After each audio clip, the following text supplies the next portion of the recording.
Final pick here will actually be the Jarvan, so it's a flex Lee top is my expectation. Of course, Lee into Akali. Tempest Cripple will spot her out when she's in her shroud, gives you vision on her. And we did see, you know, a lot of Lee top at Worlds last year. He kind of fell out of the meta for a bit, but he started the map. But they found windows, despite them being pressured, where they could come in and take some of these objectives. This time around, with their own pressure in the mid lane and down towards the bot side, they are able to pick up their first Drake. It doesn't mean too much just yet, but it's important you get this scaling. By G2 here. It looks like SK decided they don't want to take the fight for the first herald of the game, while Jezu gets rooted in the bottom lane. Curtain's open. Jezu can just 90 caliber net his way outside of that range. It's a trade! As the ace in the hole finds Flakked. Well, on the other side, it looks like Zed are backing off, but they are toying with the idea of contesting this herald right now. Nope, looks like the herald is going to be taken, but the hook comes through. Glacial Augment going to do a bit of work here as well. Jankos with the Crescent Guard. Treatz trying to get out the back of this pit. Doesn't have flash, doesn't have a way to go. And G2 get first blood.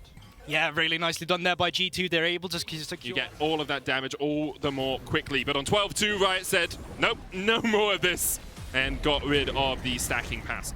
Now, Herald is going to come up down towards the spot side here. It's a bit interesting right now because there's no AD carry around, so Jankos initially disadvantage, so I don't really trust their chances on this one. I think SK do the same. They just need to back out of this one. And you hope they've learned from that Rift Herald mistake that they made earlier, that you can't contest when you're at this sort of a deficit. They back away from it. One Drake apiece now. But you're also taking away the enemy jungler's gold, so it kind of has double this value here. It's what in football we used to call a 6-point game. If you're doing it against someone you compete directly with, 3 points for you means 3 less points for them as well. And this will be the second red buff that Jankos has secured. Smites it, but the hook does come down and Jenax is on the way. Depth charge going to get the knockup as Jankos tries to survive. The blast cone is there. Jankos trying to get to it. Shockwave will pull Jenax back, but Jankos is already dead. Jenax secures that kill. Yeah, that's one of the dangers of counter jungling as well, especially when you're on the enemy side. Flakked is getting a slight advantage, but a couple of plates did go down for Jezu, meaning he's, I believe, ever so slightly ahead in terms of total gold. Okay, going in with the ultimate actually here, Broken Blade. He's doing a lot of damage. Ignite is ticking. Jenax is trying to survive, but Broken Blade, oh! Like, he's got sword boots and a flipping Hugo. We have to get this second dragon of the game, a Mountain Drake. Like, it doesn't feel like the most consequential thing in the end of the world, but right now SK are pushing towards it. Of course, Gilius can EQ in, flash out. Look for that smite. Jenax coming in from the mid lane. There's the TP. Counter TP used by Broken Blade towards the bottom side. And now Broken Blade is in the perfect position just to jump on Treatz. Knockup will come out. Treatz trying to get away down towards the bottom side. Flakked is going to chase him down and he's dead. G2 now pushing forward. Broken Blade doing exactly that. Jenax gets onto Targamas and kicks him to death. Broken Blade still alive, 4v4. The fight continues as Jenax lands another Dragon Sonic Wave, but he's got nothing to follow this up. The Shuriken hits and Jenax, even through the Gore Drinker, dies. Jenax was so separated from the entirety of SK. Yeah, they still have the Rift Herald. If one are deployed, go back to the Drake, can also just push it. Can you respect trying it? Like, obviously, like, Jenax has played well so far, but you land a Sonic Wave on one of 3 enemy players. The rest of your team is half health at blue buff as the Shockwave hits Gilius, who will survive just alive underneath the tower.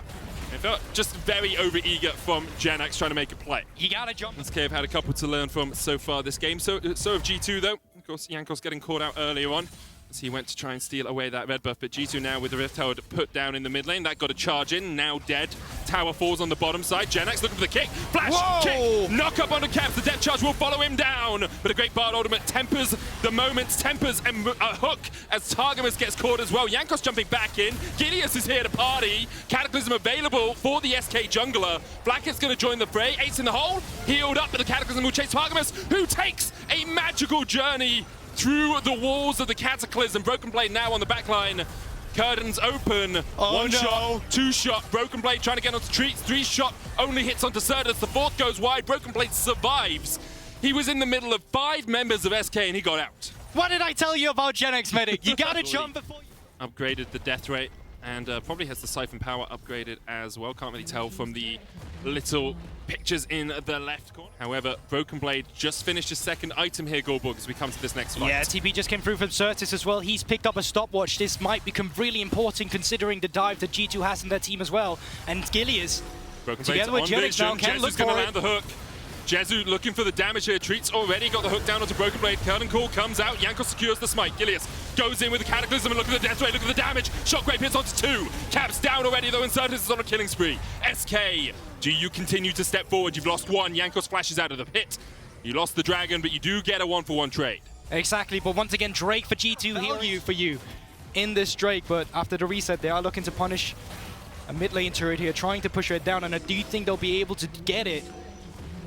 Gold lead, get some of this control, but they're still a little bit late here because they don't have any deep vision. Right now, they only have the fundamentalistic vision, and that's still making the situation easier for G2. Gilius goes in, there's the Cataclysm, they're looking for Cat. Tempest Fate hits 2, Jezu still alive on the back of it. Look at Broken Blade though, the Shockwave will bring them back. Broken Blade trying to get in from the side, he dives in, he dives back, he dives forward, and thus far only Treatz dies. Jenax went onto the back line as well, and he will be shut down. 5 members strong, G2 stand up and fight. Jezu forced away, Flakked shuts him out. Sertuss running for the hills alongside Gilius, they engaged, but they are now disengaging as Jankos will not let Sertuss escape. And now once again, beautiful tempered fate from Targamas, completely isolating the fight so that whoever from SK is jumping into your face, you can take care of it easily. Gilius forced to flash out almost immediately after cataclysming. And after that fight, it is G2 picking up the soul for themselves here. That's super important when you take a look at the next objective. Obviously, the Baron, you can already see them. They are making their way up towards it. It's probably just to get a bit of vision control. But with this, G2 is certainly in the driver's seat. And you can see how difficult it was for SK to react to Broken Blade being behind them. They said, go, go, go. We'll take a 5v4 down towards the bottom side. And Targamas is like, no, it's a 5v3. It's a 4v3 now because I'm going to stop 2 of your members from really joining in the battle. Gilius could steal here. G2 did flip a little bit last week. Took a couple of trips to McDonald's. It's risky. They're waiting on it. Broken Blade's now going to jump onto Gilius, who jumps back in. The Temper Fate misses. The smite comes out. It was 60 HP. Oh my goodness, G2. So right now on this wave, G2, they can take care of the secondary mid lane to it. And then afterwards, they move down to continue the pressure that Flakked is building up for them. I do continue to be impressed by Flakked. Jezu's dead. Broken Blade. You just can't do anything as an AD carry in 2020.